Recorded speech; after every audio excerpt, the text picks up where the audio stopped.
I hosted a party for my 8-year-old son and invited my family. Nobody came. A week later, sent an invite. My niece's sweet 16, $1,500 per person. Venmo me. Not even an apology. So I sent $1 with a note. Congratulations. I changed the lock's block number. 2 days later, police arrived at my door. I always believed family was everything, even when they consistently broke my heart. But the day my own mother weaponized the police against me, just because I dared to protect my son, that was the moment everything changed, and I finally understood the true cost of their so-called love. I'm Belle, 34, and my world revolves around my amazing son, Lucas, who just turned 8. For weeks, I'd poured my heart and soul into planning his dinosaur-themed birthday party. I prayed this would be the year my family would finally show up, truly see him. I sent handwritten invitations, transformed our backyard into a prehistoric wonderland, and watched Lucas's eyes sparkle with pure anticipation. But as party time came and went, that radiant smile slowly, tragically, faded with each longing glance at the empty driveway. When he looked up at me, his little voice cracking, "Mommy, where's Grandma?" My heart didn't just shatter, it imploded. Being a single mom to Lucas has been the hardest, most rewarding journey of my life. His father walked out when I was 7 months pregnant, leaving just the two of us against the world. I'd always clung to the hope that my family would fill that gap, provide the support system Lucas deserved. But reality? Reality was a cold, hard slap. My relationship with my mother, Diane, has always been complicated, built on a foundation of blatant favoritism. Growing up, I was constantly overshadowed by my younger sister, Amanda. Amanda was the golden child, the ballet dancer, the pageant winner, the straight-A student whose achievements monopolized every family conversation. My accomplishments barely registered. This pattern continued into adulthood, intensifying with our children. My mother treated Amanda's daughter, Sophia, now 15, like royalty. Designer clothes, the latest electronics for Sophia, clearance rack toys for Lucas. 3 trips to Disney World for Sophia, not a single offer for Lucas. The injustice burned. Despite the pain, I desperately tried to maintain family connections for Lucas. I swallowed my pride countless times, attending every one of Sophia's birthday parties, dance recitals, and school events. Meanwhile, our invitations for Lucas's milestones were met with the predictable dismissive, "Sorry, we have plans." Later, social media would mock me with photos revealing those plans were often nothing more important than casual shopping trips or lunches. Last Thanksgiving, Lucas painstakingly made handcrafted greeting cards for everyone. My mother barely glanced at his artwork before setting it aside, without a single word of appreciation. But Sophia's store-bought card? Oh, that was proudly displayed on her refrigerator for months. I saw the confusion in Lucas's eyes. It ripped me apart. I made excuses, telling him Grandma probably put his special card in her bedroom, where she could see it every morning. It was a lie, but what else could I say? For Lucas's 8th birthday, I was determined to make it special. Dinosaurs were his latest obsession, ignited by a field trip. For weeks, he talked about nothing else, devouring books, drawing elaborate prehistoric landscapes. His excitement was contagious, and I channeled every ounce of it into planning the perfect celebration. Despite my modest teacher salary, I saved for months. I transformed our backyard into a Jurassic wonderland, a hand-painted volcano backdrop, dinosaur footprints leading to the door, fossil dig sites with hidden treasures. I baked and decorated a 3-tiered Stegosaurus cake and filled Dino Egg piñatas with his favorite candies. 3 weeks before the party, I sent personalized invitations to every family member. For my mother and Amanda, I included handwritten notes, emphasizing how much Lucas was looking forward to seeing them. Almost everyone confirmed, including my mother, who texted, "Wouldn't miss it for the world, sweetheart." Lucas was over the moon. Every night, he'd count down the days, updating me on new dinosaur facts he planned to share. He even used his allowance to buy Sophia a special bracelet with a tiny dinosaur charm, carefully wrapping it himself. "Do you think Sophia will like it?" he'd ask, his voice full of hope. "She'll treasure it, honey," I'd assure him, a bitter taste in my mouth. The night before his birthday, Lucas could barely sleep. "Tomorrow's going to be the best day ever," he whispered as I tucked him in. Looking at his hopeful, innocent face, I prayed. I prayed that for once, my family would show up. Not just in body, but in spirit. That they would finally see the amazing, loving boy I was blessed to call my son. The morning of Lucas's birthday dawned bright and clear, almost mockingly perfect. At 6:30 a.m., he bounded into my room, already dressed in his special dinosaur shirt and khaki explorer shorts. Mom, it's party day. Do you think Grandma remembered her camera? I want to show her how I can name all 50 dinosaurs. His enthusiasm was a fragile shield against my own nervous energy. I'm sure she did, buddy. Now, how about some birthday pancakes while we finish setting up? The next few hours flew by in a flurry of final preparations. Dinosaur-shaped sandwiches, fossil dig, water balloon T-Rex target game. Lucas followed me around, adding his touches, practicing his roars. At 10:15, my phone pinged. Amanda. My stomach tightened. Sophia got called for a last-minute commercial audition. Amazing opportunity. Can't miss. So sorry, but we won't make it. Lucas will understand. It's important for her future. We'll make it up to him sometime. I took a deep, shaky breath. Lucas will be really disappointed. The audition wasn't scheduled earlier? He's been talking about showing Sophia his dinosaur collection for weeks. Her reply came instantly. These things happen. Sophia needs every opportunity. I'm sure a kid's party won't be that exciting anyway. We'll drop a gift next time we're in the neighborhood. A kid's party won't be that exciting. The casual dismissal was a dagger. I didn't show Lucas the message. Instead, I lied, telling him Amanda and Sophia were just running late. They'll be here soon, I forced out, hating myself, but unwilling to break his heart before the party even started. As noon, the designated party time, approached, I found myself compulsively refreshing my phone. Lucas sat by the front window, dinosaur encyclopedia in hand, ready. 12:15 came and went. No guests. No messages. At 12:30, my mother finally texted. Terrible migraine came on suddenly. Need to lie down in dark room. Can't drive. Sorry. Tell Lucas happy birthday. No mention of her promise. No offer to come later. Not even a phone call to hear his voice. Just a brief, impersonal text. Over the next hour, the excuses trickled in from aunts, uncles, cousins. Car trouble. Unexpected work call. Stomach bug. With each message, the knot in my stomach tightened, turning into a cold, hard stone. None of them had bothered to call earlier. None offered alternative plans. It was painfully clear. Lucas's birthday was at the bottom of everyone's priority list. Lucas remained by the window, his initial excitement slowly giving way to a confused vigilance. Every passing car made him perk up, only to slump back down. Maybe they got lost, Mom? He suggested after an hour, his voice small.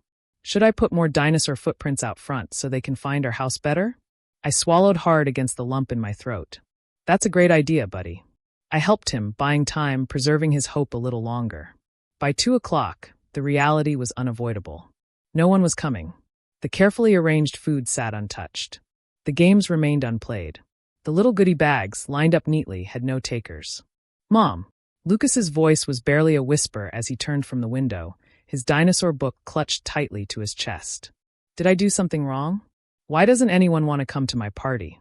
In that moment, I watched my child experience his first profound disappointment. The first crack in his belief that the world is inherently good and fair. I saw him fighting tears, trying so hard to be brave, struggling to understand a rejection that made no sense to his 8-year-old heart. It took every ounce of my strength not to break down in front of him. No, sweetheart, I said, kneeling to meet his eyes. You didn't do anything wrong. Sometimes people make mistakes and miss out on amazing things. And today, they're missing out on celebrating with the most awesome 8-year-old paleontologist in the world. I forced brightness into my voice. You know what? This means more cake for us. And I bet we can beat all the records on those games since we've got them all to ourselves. Lucas nodded bravely, but the sparkle had left his eyes. We spent the afternoon playing the games I'd planned, just the two of us. I exaggerated my dinosaur fear when he chased me. I let him win the fossil identification race. I sang Happy Birthday, with enough enthusiasm for 20 people.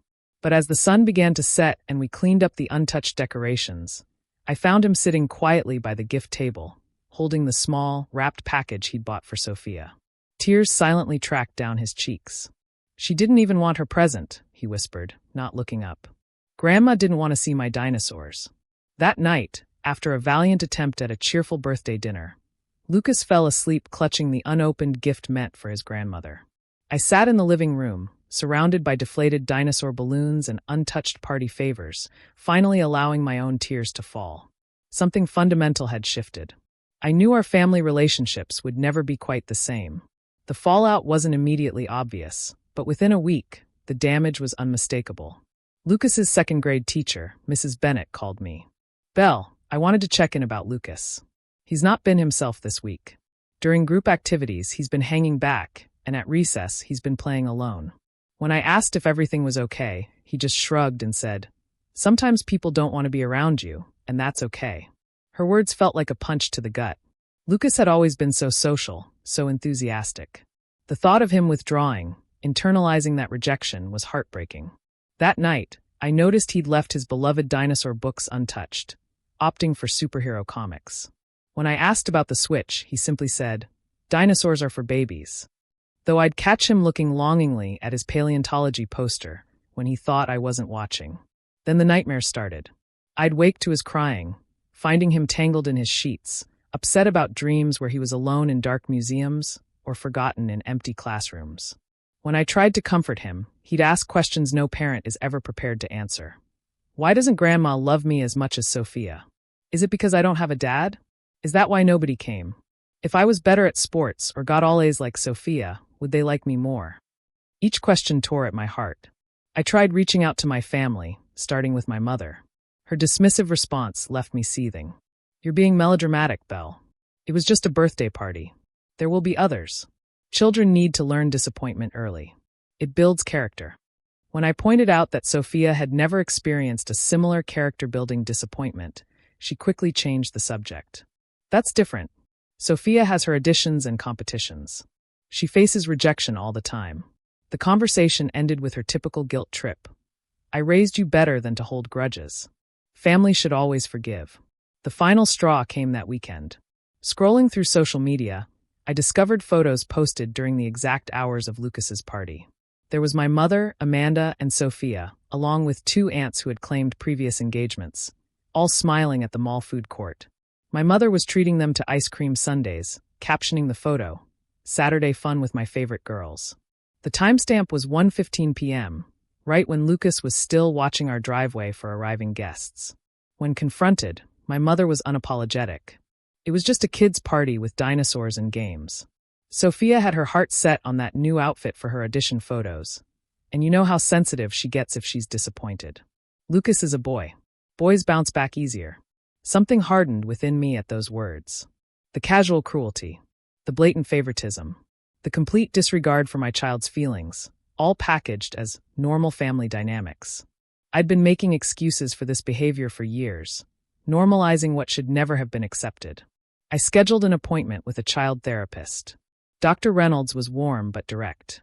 After meeting with Lucas, she assessed, "Children are remarkably perceptive, Belle. Lucas has picked up on the differential treatment from his extended family, and unfortunately, he's internalized it as a reflection of his own worth. At his developmental stage, he doesn't understand adult motivations or family dynamics. He just knows that something about him wasn't enough to bring people he loves to his special day." She leaned forward, her expression serious.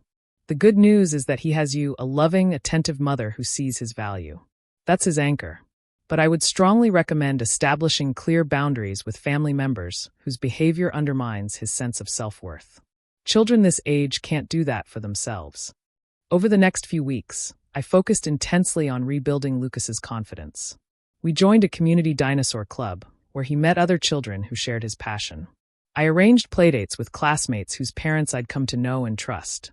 Slowly, I watched him begin to open up again, though a new cautiousness had entered his interactions. At home, we started talking more openly about family relationships in age-appropriate ways. I explained that sometimes adults make poor choices that have nothing to do with the worth of the children in their lives. We discussed how we get to choose how much space people occupy in our hearts based on how they treat us. Most importantly, we talked about creating our own traditions that reflected our values. "We can make our own special family, just us?" he asked one night. "We already are a special family," I assured him. "And we can add people who truly care about us. Family isn't just about who you're related to. It's about who shows up." As I reflected on these conversations, I realized I was confronting patterns established long before Lucas was born. I'd spent my entire life accepting scraps of attention, making excuses for inexcusable behavior, desperately seeking approval that was consistently withheld. In trying to preserve family connections for Lucas, I'd exposed him to the same toxic dynamics that had shaped my own insecurities. The clarity was both painful and liberating. For the first time, I could see our family system for what it was. And I knew that protecting Lucas might mean breaking cycles that had persisted for generations. Little did I know, my resolve would be tested sooner and more dramatically than I could have imagined. Tuesdays were our quiet days. Lucas had early dismissal, and we'd established a tradition of library visits, followed by ice cream. 3 weeks after the birthday disaster, we were following this routine. Lucas animatedly discussed the dinosaur book he'd just borrowed when my phone chimed. A notification. A message from my mother, sent to the entire family group chat. My stomach tightened instinctively, but nothing, nothing, could have prepared me for what I read. An elaborately designed digital invitation filled my screen, bordered with sparkling stars, featuring a professional photo of Sophia in an evening gown. "Sweet 16 Yacht Party Extravaganza," proclaimed the glittering text. Below the details of the harborside celebration, private yacht rental, and promised appearance by a minor pop star Sophia adored, was the kicker that made my jaw drop. This once-in-a-lifetime celebration comes with once-in-a-lifetime memories. Contribution: $1,500 per person. Please Venmo to Diane by May 1st to secure your place on the guest list. Additional gifts welcome but not required. Below the invitation was a personal message from my mother. As you all know, our precious Sophia deserves only the best for this milestone birthday. Amanda and I have planned the perfect celebration, but we need everyone's contribution to make it happen. Belle will also need you to help with setup on Friday and the photo backdrop assembly. Sophia specifically requested your artistic touch. Not a single word acknowledged Lucas's birthday. Not the slightest hint of an apology for their absence. Not even a token "sorry we missed it" tacked onto this outrageous demand. Just an expectation that I would not only pay this exorbitant amount, but also provide free labor for the celebration of the child who was consistently prioritized over my son. I stared at the phone, my hands shaking so badly that Lucas noticed, despite his self-absorption with his new book. "Mom, are you okay? You look really weird." I forced a smile. "I'm fine, buddy. Just a surprising message." But I wasn't fine. I was experiencing a kaleidoscope of emotions. Disbelief at the audacity, white-hot rage at the injustice, grief for my son. And beneath it all, a familiar, deep ache of rejection that I'd carried since childhood. The contrast was staggering. 3 weeks ago, my family couldn't spare 2 hours on a Saturday afternoon for a simple backyard party that had cost me hundreds of dollars I could barely afford. They couldn't bring themselves to show up for an 8-year-old's milestone that meant the world to him. Yet now, they expected me to contribute $1,500 plus gifts plus labor for an extravagant party that would cost tens of thousands in total. As Lucas happily ate his ice cream, I scrolled through the rapidly accumulating responses in the group chat. Aunts, uncles, cousins, all falling over themselves to confirm. "Wouldn't miss it for the world. Our princess deserves the best. Just sent the Venmo payment." Many of these were the same people who had claimed car troubles, illness, and work emergencies 3 weeks earlier. The same people who had never even sent Lucas a belated birthday card or called to wish him happy birthday. My phone chimed again with a private message from Amanda.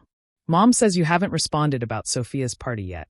You know how she gets when people procrastinate on the planning. And remember, Sophia wants that backdrop to look like the one from that Netflix show she likes. You're still the artsy one in the family." The presumption took my breath away. Not "will you help?" but "here's what you need to do." Not "can you afford this?" but "pay up now." Not "we're sorry we hurt Lucas," but "prioritize Sophia immediately." I glanced at Lucas, who was now drawing dinosaur pictures with his finger on the table's condensation. 3 weeks ago, he had stood by our window, dressed in his special outfit, watching an empty driveway, his heart breaking a little more with each passing minute. I remembered the way his shoulders had slumped. The careful way he'd packed away the handmade gifts he'd created for each family member, including the cousin who apparently now deserved a $1,500 contribution to her birthday extravaganza. In that moment, something crystallized within me. This wasn't just about a missed birthday party anymore. This was about a pattern that would continue to wound my child throughout his life if I didn't take a stand now.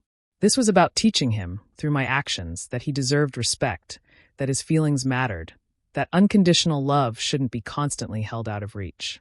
I looked at the invitation again, at Sophia's smiling face, and the dollar amount that represented more than a month's worth of groceries for Lucas and me.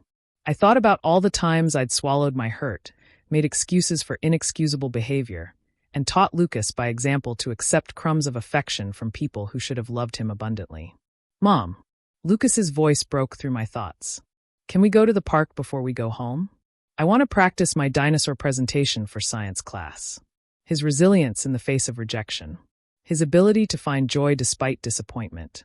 It suddenly highlighted everything that was wrong with my family's dynamics. While my mother and sister cultivated entitlement in Sophia, Lucas was learning to lower his expectations and be grateful for whatever scraps of attention came his way. No more, I decided. The cycle ended now. That evening, after Lucas went to bed, I sat at our kitchen table with a cup of tea that grew cold. I wanted to be rational, not reactive. To make a decision I could stand behind with conviction. I considered my options. I could ignore the invitation, but that would trigger an avalanche of calls. I could make an excuse about financial hardship, but that would be met with pressure because family priorities matter. I could attend without paying, but that would subject Lucas and me to an event celebrating the very favoritism that had hurt him so deeply. None of these options addressed the fundamental issue. The complete disregard for Lucas's feelings and the expectation that this treatment was acceptable. After hours of reflection, I made my decision. I opened my Venmo app and sent my mother exactly $1 with a simple note. "Congratulations." Nothing more, nothing less. Not angry, not apologetic, not detailed. Just an acknowledgement that did not meet her expectations, much as her acknowledgement of Lucas's birthday had not met the basic standards of human decency. The symbolic gesture felt powerful, but I knew it wouldn't be enough. This wasn't just about one party or one slight. This was about establishing boundaries that would protect Lucas moving forward. The next morning, I called a locksmith and arranged to have our locks changed. The thought that my mother and sister had keys to our home suddenly felt invasive rather than convenient.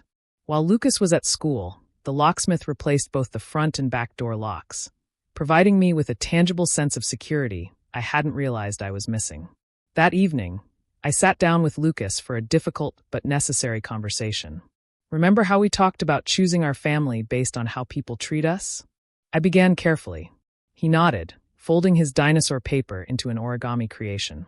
"Well, I've been thinking a lot about how Grandma and Aunt Amanda have been treating you, and treating me too. And I've decided that we need some time away from them to focus on people who make us feel good about ourselves." Lucas looked up, his small face serious. "Because they didn't come to my party?" "Partly," I acknowledged. "But it's more than that. It's about making sure we spend our time with people who value us and show us respect. People who show up when they say they will. People who make us feel special, not less than." "Like Tyler and his mom?" Lucas asked, referring to his new friend from Dinosaur Club. "Exactly like that," I confirmed. "So, for a while, we're going to take a break from seeing Grandma and Aunt Amanda and Sophia. We might not go to Sophia's birthday party." Lucas considered this, his brow furrowed. "Will Grandma be mad at us?" "She might be," I said honestly. "But sometimes adults need to set boundaries, even when other people don't like them. It's like at school when Mrs. Bennett has rules for the classroom. The rules aren't to be mean. They're to make sure everyone is treated fairly and with respect." He nodded slowly. "So, we have rules for our family now." "Yes," I said, relieved at his understanding. "Our rule is that we spend time with people who are kind and respectful to both of us." That night, I took the final step. I blocked my mother's number on my phone, followed by Amanda's and several other family members who had consistently participated in the toxic dynamic. I kept a detailed log of all communication, saving screenshots of texts and emails, just in case. The response was swift and predictable. Unable to reach me by phone, my mother sent emails with escalating urgency. "Why aren't you answering your phone? We need to finalize Sophia's party details. Your behavior is extremely immature. Call me immediately. Amanda is in tears because of your selfishness. How could you do this to your sister?" When I didn't respond, she enlisted mutual friends and neighbors to check on me with thinly veiled messages of concern that were clearly information-gathering missions. "Your mother is worried about you," said our neighbor, Mrs. Garcia, when she knocked on our door. She thinks you might be going through something. Are you okay, dear? I thanked her, but assured her we were fine. Just establishing some new family boundaries. I explained politely but firmly. Amanda took a more direct approach, leaving a voicemail on my work phone that I hadn't thought to block. You think you're so special with your boundaries and your dramatic exit. Mom is devastated. Sophia is crying and everyone is talking about how selfish you're being. This is her sweet 16, Belle, the biggest day of her life. But of course, you try to ruin it because you've always been jealous of her. Well, guess what? This little tantrum of yours isn't going to work. Mom says she'll give you 3 more days to apologize and send the money before she takes action. The threat was vague but unsettling. What action? I soon found out. Messages arrived from extended family members and family friends, all with the same general theme. I was being selfish and cruel, breaking my mother's heart, jealous of my sister's happiness, and possibly unstable. A few suggested I was having some sort of breakdown and needed help. One aunt even implied I might be an unfit mother if I was cutting off family support. The manipulation was textbook. When direct pressure failed, they resorted to triangulation, using third parties to make me doubt myself and fear potential consequences. In the past, these tactics would have worked. I would have crumbled under the weight of collective disapproval, apologized for asserting any boundaries, and fallen back in line with family expectations. But something had shifted in me.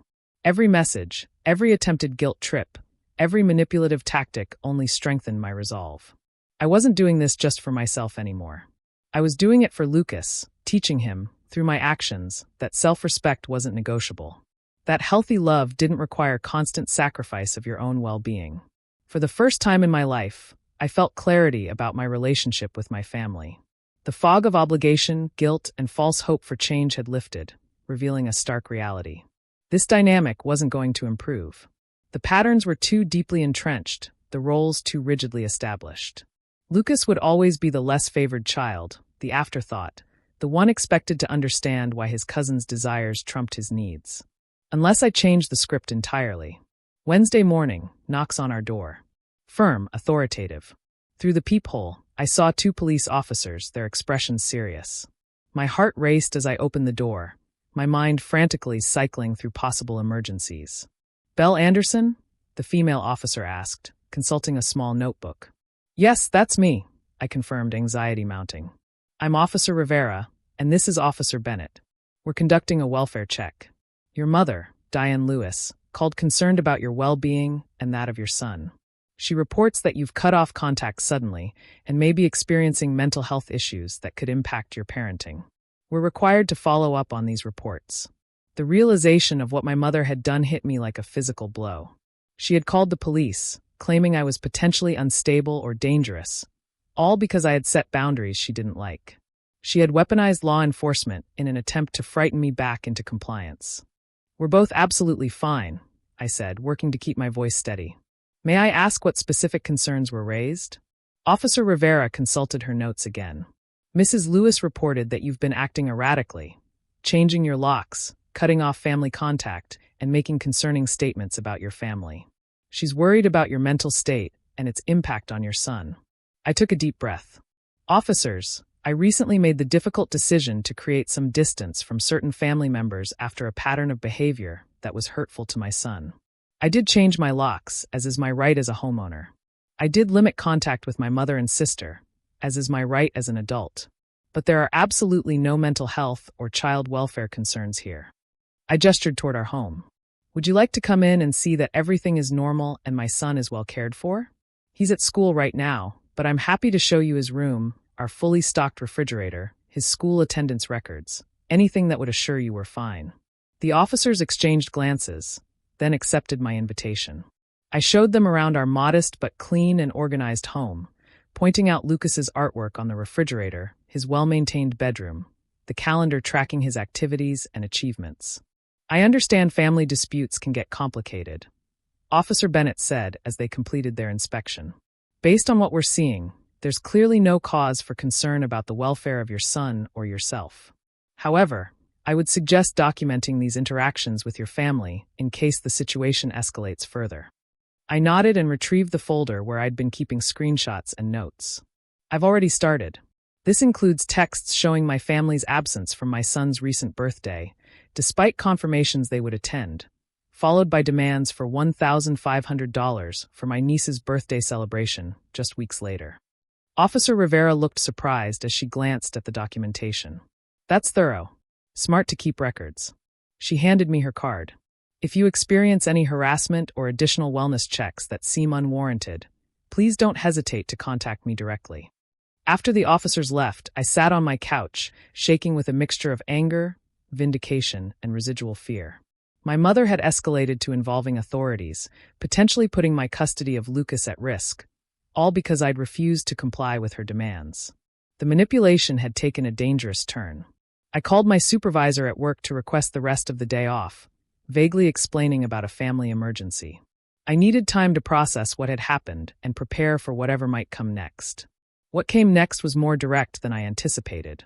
As I was leaving the school after picking up Lucas that afternoon, I spotted my mother's car pulling into the parking lot.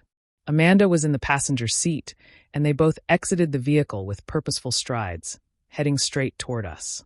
"Lucas, honey," I said quickly, my voice tight. "I need you to get in the car and put on your headphones with your dinosaur show."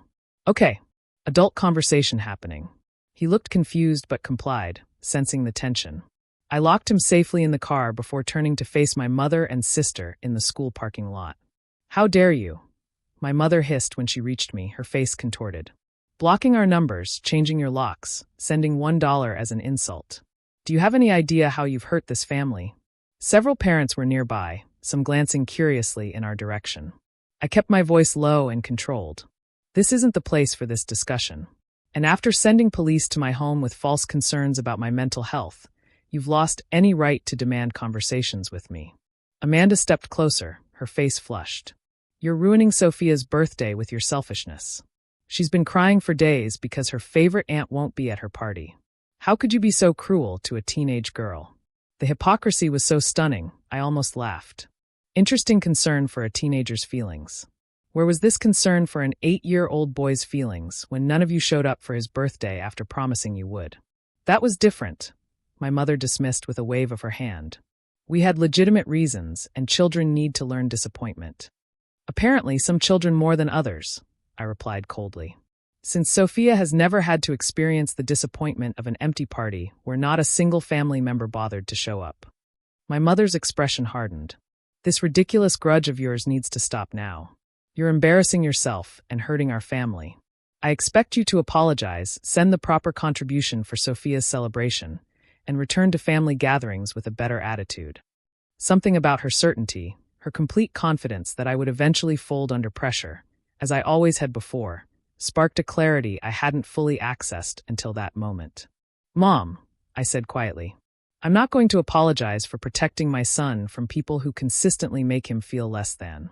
I'm not going to contribute financially to an extravagant celebration for one child when another child's simple party wasn't worth your time. And I'm certainly not going to pretend everything is normal when you've just tried to use law enforcement to intimidate me." Amanda stepped forward, her voice venomous. "You've always been jealous of me, haven't you? Jealous that Mom loves me more. Jealous that Sophia has more talents than Lucas. Jealous that we're closer to Mom than you've ever been." Her words hung in the air between us. The family's unspoken, ugly truth, finally vocalized. My mother's momentary expression of shock quickly shifted to resignation, then defensiveness. "Amanda, that's enough," she said, but there was no real reprimand in her tone, just concern about the public setting. "No, she's right," I replied calmly. "You do love her more. You always have, and you love Sophia more than Lucas. You've made that abundantly clear through your actions for 8 years. The difference is, I'm no longer pretending it isn't happening, and I'm no longer exposing my son to it." My mother glanced around, noticing the attention we were attracting. "We're not discussing this here. Come to my house tonight so we can sort this out like adults." "There's nothing to sort out," I said firmly. "My boundaries are clear. I've made my decision. Lucas and I will be taking a break from family gatherings until there's genuine acknowledgement of the hurtful patterns and sincere effort to change them. You can't keep my grandson from me." My mother threatened, her voice rising. "I have rights." "Actually, you don't," I corrected her, my voice unwavering. "Grandparents don't have inherent visitation rights when parents are fit and have full custody, which I do." And sending police to my home with false concerns has been documented and will only strengthen my position if you try to pursue this legally. I turned to walk away, but Amanda grabbed my arm. This isn't over. You think you're so perfect with your boundaries and your moral high ground. Mom has done everything for you, and this is how you repay her? By denying her access to her grandson? By ruining Sophia's special day? I gently but firmly removed her hand from my arm. I think we have very different definitions of everything, Amanda, and very different memories of our childhood. I hope someday you'll be able to see the patterns for what they are. As I walked to my car, where Lucas was waiting, I heard my mother's parting shot. You'll regret this, Belle. When you have no family left, you'll realize what you threw away. I didn't turn around. Didn't engage further. Getting into the car, I put on a smile for Lucas, who removed his headphones with a worried expression. Is everything okay, Mom? Was Grandma mad? Everything is fine, buddy, I assured him. Grandma and I have different ideas about some things right now. That's all. Remember what we talked about with boundaries? He nodded solemnly. About spending time with people who are nice to us. Exactly. And right now, we're focusing on the people who make us both feel good, like Tyler and his mom, who invited us for pizza night on Friday. Sound good? His face brightened. Yeah. Tyler's mom said they have a fossil kit we can use. When we arrived home, there was a large gift basket on our porch with a card signed, "From your loving family." Inside were expensive toys, gift cards, and a note saying, "We miss you both. Let's put this misunderstanding behind us." The attempt at material manipulation was so transparent, it made my heart ache. No acknowledgement of wrongdoing, no genuine apology, just gifts meant to purchase compliance and a return to the dysfunctional status quo. Lucas looked at the basket with confusion. Is this because they missed my birthday? No, honey, I said truthfully. This is because they want us to forget that they missed your birthday, without them having to say they're sorry. He considered this with surprising maturity. That's not really how apologies work, right? Mrs. Bennett says we have to use our words to say sorry, not just give stuff. Mrs. Bennett is absolutely right, I affirmed, marveling at his emotional intelligence. What should we do with these things? Lucas thought for a moment. Could we give them to kids who don't have toys? Like a birthday present from me to them? In that moment, my heart swelled with pride. Despite everything, my son's compassion remained intact. That's a wonderful idea. We'll take them to the children's hospital this weekend. The next day, I contacted a family attorney and filed for a restraining order based on harassment and the false police report. I didn't want to take such a drastic step, but the escalation to involving authorities had crossed a dangerous line. The attorney agreed, particularly after reviewing my documentation. This is a clear pattern of emotional manipulation escalating to potential endangerment of your parental rights, she advised. A temporary restraining order is absolutely warranted while we pursue more permanent legal protections. When the temporary order was granted, I felt a strange mixture of sadness and relief. The legal document represented both a failure and a new beginning. The family relationships I had tried so desperately to nurture, despite their toxicity, had officially shattered. But from those broken pieces, I was building something healthier for Lucas and myself. 6 months passed like a season changing, gradual, yet transformative. Lucas turned 8.5, proudly announcing the half-year as significantly as his full birthday.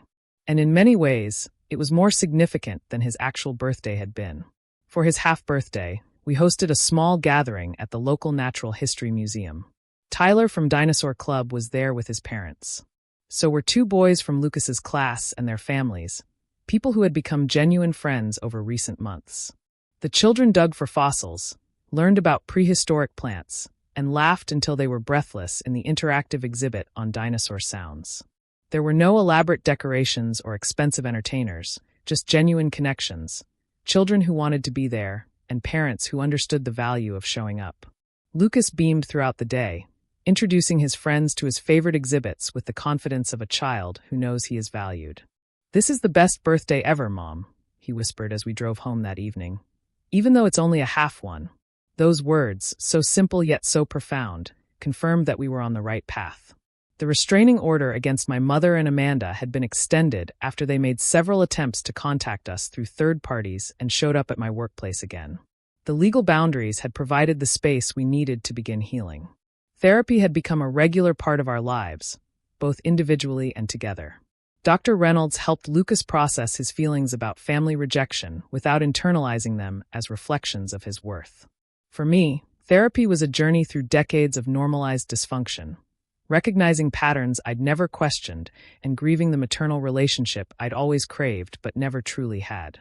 The hardest thing for adult children of emotional neglect to accept, my therapist, Dr. Chan, explained, is that the loving parent they keep hoping for may never exist. Your mother may never be capable of the unconditional love you deserved as a child and that Lucas deserves now. Those sessions were painful but clarifying, helping me understand that my longing for family connection had often led me to accept mistreatment, not just of myself, but eventually of my son. Breaking that cycle was both an act of courage and an act of love. In the absence of my birth family, something beautiful and unexpected happened. Our social circle expanded with intentional relationships. Lucas and I joined a single-parent support group where we met others navigating similar challenges. We became regular volunteers at the community garden, forming friendships with neighbors we'd barely known before. My colleagues at school, seeing me set boundaries and prioritize well-being, became more than workplace acquaintances. Most surprisingly, my late father's sister, Janet, who had lived across the country and had minimal contact with our family for years, reached out after hearing about the situation through extended family. "Your father would be heartbroken to see how you and Lucas have been treated," she told me during our first phone call. "He always worried about the dynamics in that household, even before he passed." Through regular video calls, Janet became a loving presence in our lives, sending Lucas thoughtful gifts related to his interests and asking genuine questions about his activities. When she visited us that summer, the natural ease between them made clear what healthy family relationships could look like. 3 months after the restraining order was issued, my mother made one final attempt at reconciliation. She sent a letter through her attorney, offering to attend family therapy sessions and acknowledging that mistakes were made on both sides. The non-apology was revealing in its continued deflection of responsibility. There was no recognition of the specific harm done to Lucas, no acknowledgement of the pattern of favoritism, just a general suggestion that we had mutual issues to resolve and that I was being unnecessarily punitive by maintaining distance. After consulting with my therapist, I responded through my attorney with clear conditions for any potential future contact: acknowledgement of specific hurtful behaviors, commitment to equal treatment of all family children, respect for my parental boundaries, and individual therapy for my mother to address her own patterns. "I'm open to healing," I wrote, "but not to returning to dynamics that hurt my son." Her response was telling. She refused individual therapy as unnecessary and insisted that family therapy should focus on my overreactions and inability to forgive small slights. The exchange confirmed what I had come to understand. Real change wasn't being offered, just a return to the same patterns with slightly modified language. As for Sophia's Sweet 16, social media revealed it had proceeded as planned, yacht and celebrity appearance included. The photos showed smiling family members celebrating lavishly, seemingly unbothered by our absence. If anything, the elaborate event only highlighted the disparity in how the children in our family were valued and celebrated. In quiet moments, I sometimes felt pangs of grief for what might have been. The loss of family, however dysfunctional, carries its own unique pain. But those moments grew less frequent as our new life took shape, defined by authenticity rather than obligation, by quality connections rather than genetic ties. The most profound validation came unexpectedly 6 months into our new normal. Lucas and I were reviewing calendar dates for the upcoming month when he spotted his 9th birthday approaching. "Mom," he asked tentatively, "for my birthday this year, can I invite my real family?" "Your real family?" I echoed, not immediately understanding. He nodded. "Seriously, Tyler and his parents and Miss Janet and your friend Maria and the Dinosaur Club people. The people who really care about us. That's what you said. Family is, right? The people who show up." Tears pricked my eyes as I pulled him into a hug. "That's exactly right, buddy. Family is the people who show up. And yes, we'll invite all of them. The journey hasn't been easy. Setting boundaries rarely is, especially with family members who have never had to respect them before. There have been flying monkeys, guilt trips from extended family, occasional moments of doubt when the weight of cultural expectations about family obligation feels heavy. But each time I see Lucas engage with our chosen family, confident and secure in the knowledge that he is valued for exactly who he is, I know we made the right choice. Breaking the cycle of conditional love and emotional neglect isn't just about protecting him now.